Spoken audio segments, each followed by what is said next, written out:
Welcome back to the Dynasty Nerds YouTube page. I'm Garret Price, and we have a super special guest with us today, Mr. Andy Holloway of the Fantasy Footballers. Andy, how's it going, man? It's going well. Thank you for having me on. I appreciate it. Absolutely. I mean, you guys are the leaders in this space. And so anytime I get a chance to talk to any one of you guys, it's always a pleasure. So super excited to have you on here today. Normally, either in the beginning or in the end, I'll have a time where, hey, plug your stuff so other people know what you have going on. Doesn't feel as necessary this time to do that. I think most people are pretty aware of the Fantasy Footballers. So we'll just get right into all of it. Andy, we're going to be talking about our top 24 Dynasty wide receivers. Now, I know you guys do a lot of redraft on the Fantasy Footballers, but you guys dip your toes into Dynasty as well. And so for you, when you're kind of looking at your, let's go with top 24. When you're looking at your top 24 rankings for season long versus Dynasty, how much do you weigh that kind of win now, compete now component versus the youth? How do you usually go about that? Yeah, I mean, in redraft, you're just playing for that year. So that's what makes the Dynasty ranking system and process so complicated is Dynasty startup drafts and team strategy really factors into the types of players that you're going to take. And so, we talk about this all the time in Dynasty rookie drafts every year. It's like, what kind of team are you and what kind of player do you need? Do you need somebody to contribute now? Do you need somebody for longevity?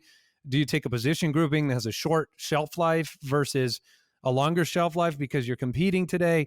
And so, that's what makes Dynasty. I mean, I think it's what makes it fun is that you're definitely taking another step in the direction of that general manager role, right? Where you're really making a strategic decision about what you're going to do for the future.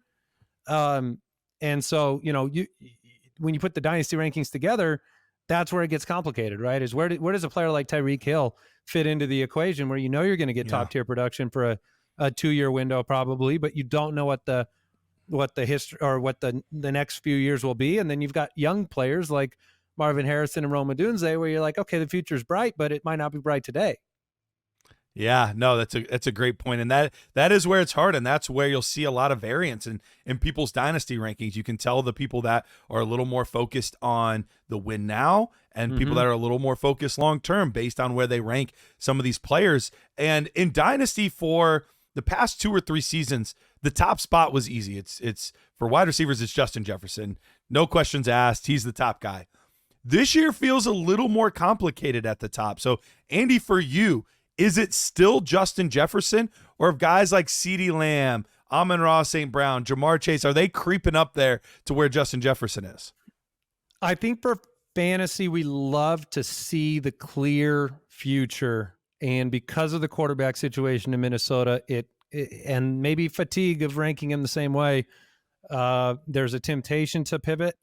I haven't made that pivot. Justin Jefferson is still my number one wide receiver in Dynasty. So I have confidence in that the fact that things will work themselves out at the quarterback position and that I think we would all acknowledge his sheer talent and ability is number one, at least top 3 in the league. Most people would say number 1. So I do have him at number 1. I'm curious if you're in that same boat.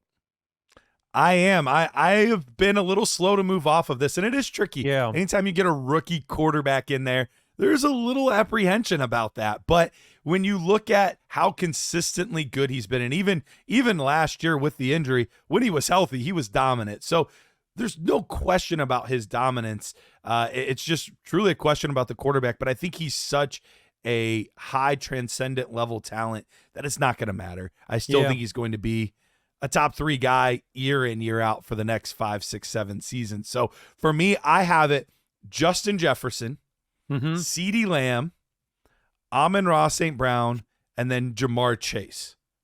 Okay, I'm at Jefferson, Lamb, so I'm with you there, and then I have those other 2 flipped. I still have Chase a spot ahead of Amon-Ra, but we have the same top 4, and I understand the logic behind it. It's always interesting because it's like with Jefferson, you can talk about quarterback. With Lamb, you can kind of talk about future quarterback. You can talk about contract. Yeah. With Chase, you can talk about having to have a counterpart on the other side beyond this year. with Amon-Ra, it seems pretty straightforward for a little while with him. So I definitely understand the idea of flipping him up into the, consistency is going to be there for him a little bit more than Yeah. Chase. Yeah, absolutely. He's just such a consistent, especially in PPR leagues. If you're getting that full PPR, he just catches so many passes year in and year out. So he's tough to pass up on. I just watched him on that. I watched him on the first episode of the Receiver documentary that just came out on Netflix. The first episode focuses on him and then Debo and Kittle, and Jefferson's in that too, and Adams for like the future. But Amon-Ra is just like he's a dog, man. Like he barely smiles. I mean, this guy is just built and bred to prove people wrong and to redeem the 16 receivers drafted ahead of him. And I don't think he will let himself fail. He just has that kind of resolve. So I think that's where it comes down to just like, what kind of player do you want on your team? Like, do you want a guy that can throw up 220 and 3 touchdowns on a given week? I think that's Chase if you want to make that bet. But Amon-Ra is going to be there tried and true every week. Absolutely. No, I think that's a fantastic point, and that's how I see it as well. So once we get to 5, though, that's where this really starts to get interesting, and this is where you see a ton of variance. So for me, I dipped my toes into the rookie waters. I have Marvin Harrison Jr. as the number 5 guy. Andy, am I crazy? I have him at 5. Yeah. I've got him at 5, and us being out here in Arizona, that comes with the bias accusations. But this is a 21-year-old wide receiver with a known quarterback commodity with draft capital like we've never seen. Like I'm with you. Like you're gaining so much longevity in the gamble on Marvin Harrison, and like you said, there's variance from this point on in dynasty drafts. So I'm going to make my bet on this guy, the pedigree, the youth, the quarterback. I'm with you. I was really curious if I was going to be on an island there. So it's interesting that we both decided to dip the toes in at 5. I love it, Andy. I love it. And for me, I have the bias on the other side as a guy from Ohio, a former Ohio State player. So we have it on both sides. We'll get the accusations. But when I did my tape score, and for us, digging into tape is really, really big for us. And, we that's kind of where our bread is buttered. He has, of the past 5 seasons, this is our 5th year of doing it. Of the past 5 seasons, he has far and away the highest prospect film score that we've given yet. And so just on that alone, I feel great. But you're right. The pedigree is obviously there. The production's obviously there. The competition level is obviously, like, every box you could possibly tick for this guy has been ticked. Like it's been checked. And you don't have to wait. You're not going to have to wait No. 3 or 4 years to figure it out. Like this is just week 1. Absolutely. Absolutely. Okay. All right. So we've got our top 5 down. I'm going to give you my 10 or 6 through 10. Okay. And I struggle with it. Even as a guy that, like, this is my main focus is Dynasty. This range is really tough for me because especially once I get to that 7, 8, I don't feel like there's much difference between those guys and the guys at 12 and 13. It's kind of a big tier, but I'll give you rank them, right? You have to put them in order. Yeah. Exactly. So, all right. So here's 6 through 10 for me.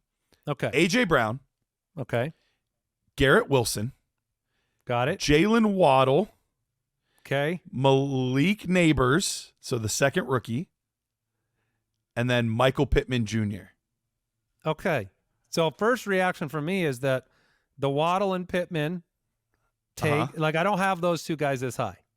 Okay. I have Brown at 6 to match you. I actually went Neighbors at 7. Okay. I went Garrett Wilson at 8. Okay. I still have Tyreek Hill sitting there at 9. Okay. I'm curious, how low do you have Tyreek Hill?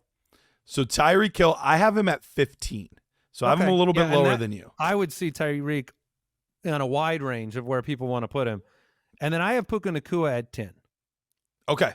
So we have Garrett Wilson. We both have Wilson in that mix. We both have Neighbors in that mix. We both have Brown in that mix. But then you and I have, I think I have Puka and Tyreek, and then you have Waddle and what was the other name? Pittman. Yeah.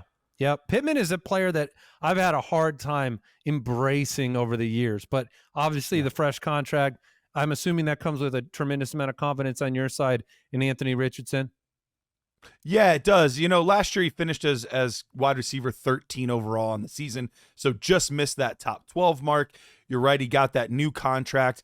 And, in those games with Anthony Richardson, obviously such a small sample size, but he was getting plenty of targets, plenty of looks. There wasn't anything to concern me with that. So I think he's a guy that's going to get plenty of targets. There's nobody that I'm overly worried about stealing. Like I like Adonai Mitchell quite a bit, but I still think that it's the Michael Pittman show. So for me, that's why I have him there at top 10. But man, it's razor thin between him and honestly all the way through 15 at Tyreek Hill. It's all really, really close for me.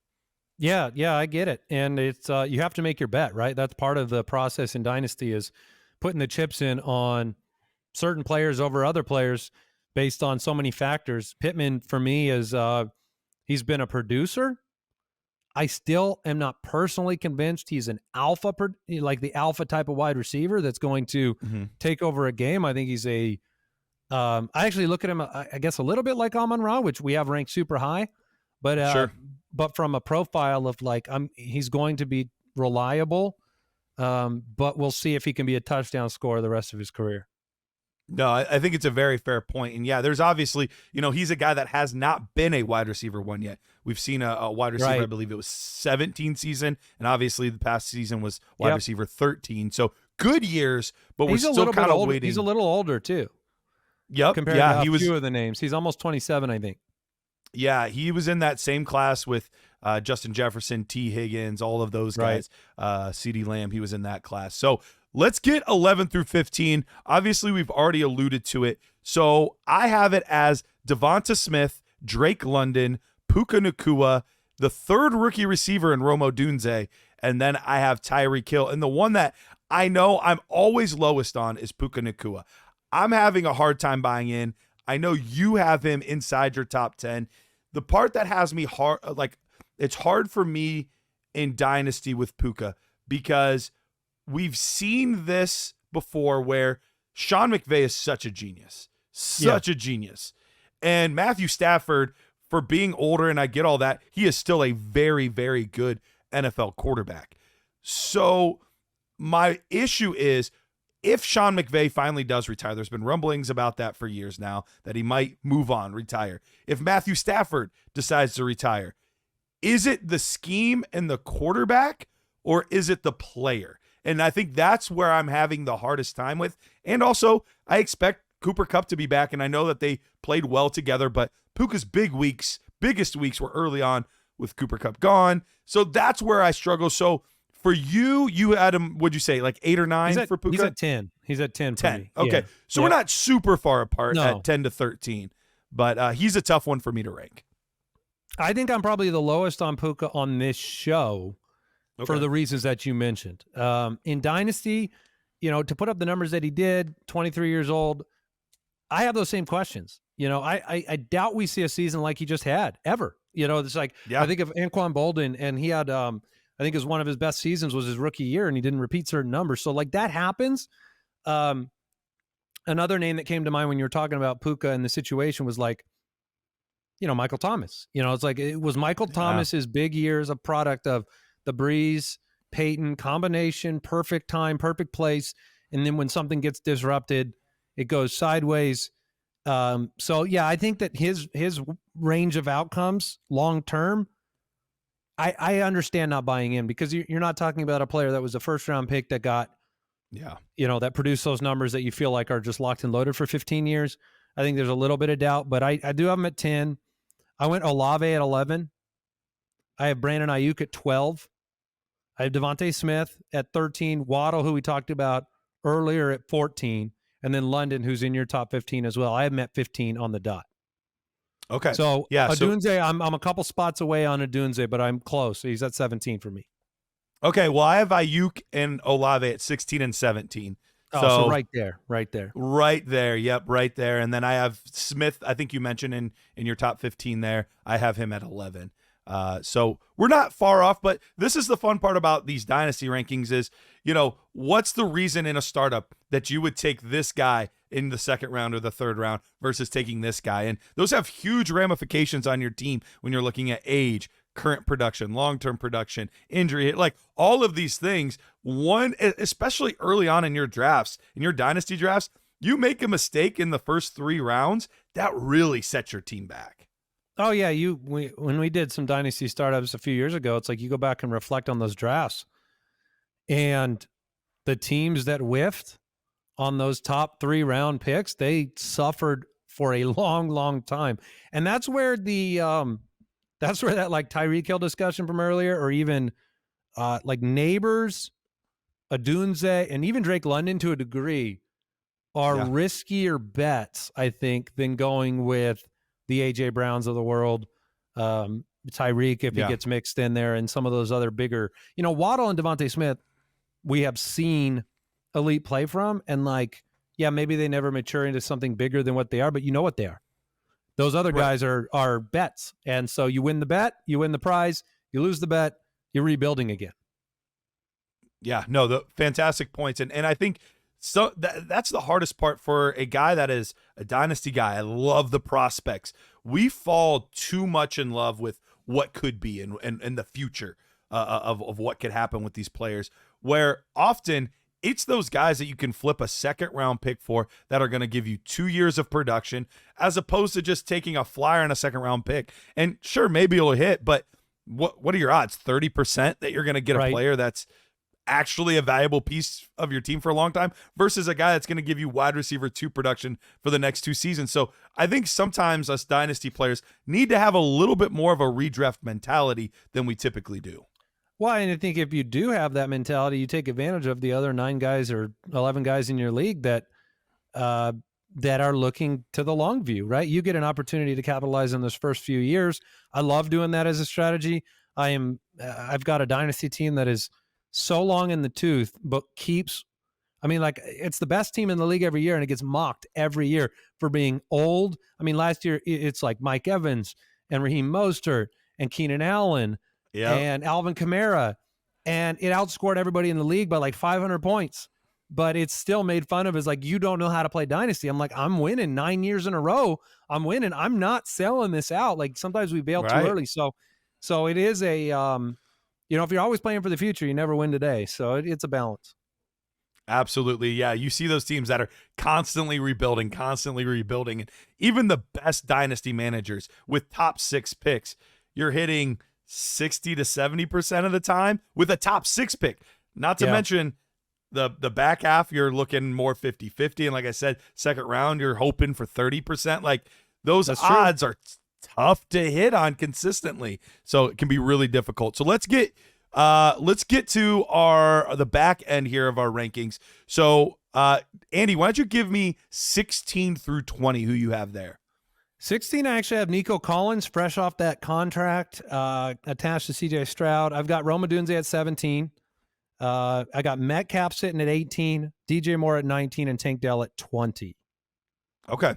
So if I'm hearing correctly, you still haven't ranked Michael Pittman Jr., correct? You did hear that. He's at 22, in case you want the spoiler. Wow. I have him at 22. I told you I have a hard time with him. Yeah. But that is I'm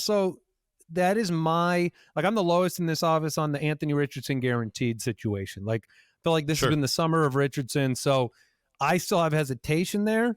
Because I see different outcomes. I see elite Anthony Richardson. I see the Justin Fields version of Anthony Richardson, which is not necessarily a long-term future. And then I see the injury bust side of it. And it doesn't mean that those are equal parts of what I believe. It's just that those are 3 outcomes. And with Pittman attached, I do believe in Adonai Mitchell, like you mentioned him before. I just have this, and you have him ranked very high. Don't have a problem with it. I guarantee Mike over here would have him ranked the same way, but we still haven't seen that top season. So for me, it's just if I'm on the clock and I'm staring down Tank Dell and Michael Pittman, I'm taking the shot at what I view as a slightly higher upside with Tank Dell. Yeah, no, maybe I've got a problem, man. Maybe I got a problem.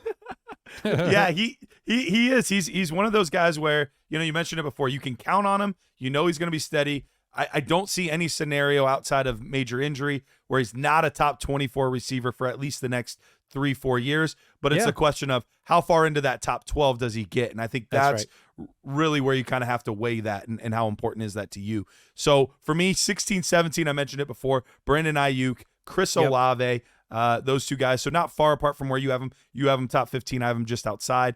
DK Metcalf at 18 for me. That's right where he is with me. Yeah, he's kind of like Michael Pittman Jr. in that sense where every year he's he had that one wide receiver one season, but other than that, he's just a consistent wide receiver too. And he's just steady for you. You're going to get 3 or 4 more years out of him, and you feel pretty good about it. 19, Nico Collins, you mentioned him. I have him at 19. And then at 20, this is another one that's hard for me to rank because I used to have him higher, but with all the mouths to feed, change at quarterback, I moved him down a little bit. DJ Moore, I have him at 20. He's a tricky one for me to rank as far as how does all of this newness change his value. Yeah, no, that makes total sense. And a lot of that's going to depend on the guy we both had ranked in the mix here, Odunze, what his future looks like. But DJ Moore, I think, is a supreme talent. We both have him. You said he's at 20 for you? At 20, yep. Yeah, and I got him at 19. So we're both seeing him in the same lens. He's a harder player to pick when you're on the clock than some of these younger, exciting names, I think. Yeah, but he's probably going to produce. Yeah. Absolutely. All right, let's get to our final 5 guys here. For me, I have a 4th rookie, Andy. I did get a 4th rookie in here. Okay, let's hear it. I put Xavier Worthy in this mix. Oh, Xavier Worthy. All right. I put Xavier Worthy, and look, I like Ladd too. I think, I have him at 28, I believe. So he's not far off from this mix. But as far as watching him as a college player, I watched a lot of him and Adonai Mitchell. Really came away impressed with both, which means I was not super impressed with Quentin Ewers. Otherwise, those numbers would have been much, much better for both of those players. But I think he's more than just a speed merchant. I know we've seen a lot of these guys that are crazy, crazy fast, but saw a lot of nuance and route running in his game too. So I think he can be more than just a speed merchant. So have him at 21, Jackson Smith and Jigba at 22, Deebo Samuel at 23, Tank Dell at 24. So those are, I guess I said I was going to do my final 5. I meant cut it off at 24. Nobody gets to know who the 25th player is. Yeah, well, that's unfortunate because that's where my next rookie breaks in at 25 is Brian Thomas. Okay. But I got 21. I actually have George Pickens, a bet on George Pickens that high. Nice. I think that's probably maybe a little bit higher than most. Pittman finally hit him at 22. Yeah. And right now I do have Zay Flowers at 23 and T. Higgins at 24. Those two feel very trepidatious and could move around a lot based on how this particular season goes. And my rookies are right at 25, 26, 27. I've got 3 rookies in those 3 spots right now in Thomas, Coleman, and Worthy. So I'm a big Brian Thomas fan. I don't know how you feel about him, but he's a bet I'm taking this year in a lot of redraft leagues. I've had a hard time with Brian Thomas because opportunity is huge there. Sure. I mean, that wide receiver room, yes, we have Christian Kirk there and he's a solid player, but that team is begging for that alpha X receiver. So he has a huge opportunity. The problem that I ran into with Brian Thomas is when I watched him on film, he profiles to me much more as a Z, where he's a good field stretcher, make the big play, take the top off, guys like that. But he doesn't necessarily have the elite route running and ball skills that you traditionally see out of an X. So that's where I have a harder time with him. I think he's a guy I love in best ball because I think you're going to see some of those, 120 yards, 2 touchdown type of games. But I could see a lot of 3 catches for 30 yards and that's it. So that's where I have a little bit of issue. Gabe Davis. Right? Exactly. The other guy that they have on the roster. Yeah. Exactly. Which is funny because I said, I remember in our rookie breakdowns before the draft, I was like, my worry is that he becomes a lot like a Gabe Davis and then he goes to the exact same team, which is hilarious. Yeah. But Andy, thank you so much for coming in here, Of talking course. top 24 wide receivers with me, man. Every time I've had a chance to talk to you, it's always been a pleasure. Always appreciate you being outspoken about your faith and all the things you're doing on the fantasy footballers. Obviously, they're excellent. So thank you so much. Appreciate it, man. Thanks for having me.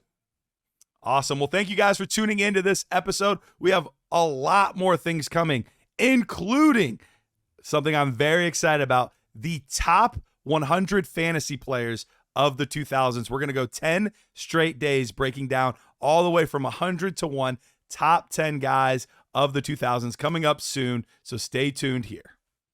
Arian Foster.